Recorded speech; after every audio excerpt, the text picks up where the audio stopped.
हम जैसे जो ओबीसी कैंडिडेट हैं या SC ST हैं, इन्होंने उनके लिए रोस्टर लगा रखा है, क्रीमी लेयर लगा रखा है। एग्जाम्पल के तौर पे अगर 5 सीटें निकल रही हैं तो पहली 3 सीटों पे इन्होंने जर्नल को या सवर्ण वर्गों को रखने का तय किया। मान लीजिए अब यूनिवर्सिटीज़ क्या कर रही हैं, जो यूनिवर्सिटीज़ में बैठे हुए पदाधिकारी हैं वो क्या कर रहे हैं कि वो लिमिटेड सीट ही निकाल रहे हैं। जैसे एक सब्जेक्ट की पर्टिकुलर केवल 3 सीट निकाल रहे हैं। अब 3 सीट के अकॉर्डिंग वो 3 सीटें जो होंगी वो जर्नल के लिए होंगी। अब ओबीसी या SC का लड़का अब पढ़ने लगा, पढ़ के ऊपर लेवल पे पहुंचने लगा। जब देखा इन्होंने कि अब ये बच्चा ऊपर आ रहा है तो इन्होंने वहाँ पे बैरिकेडर लगा दिया हमारे लिए।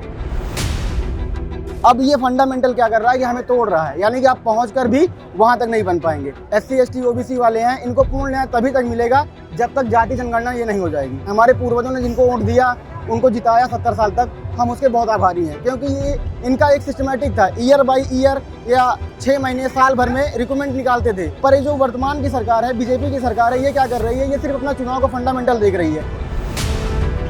जब इनका चुनाव नजदीक आता है, 6 महीने रह जाते हैं, तब ये वैकेंसी निकालते हैं।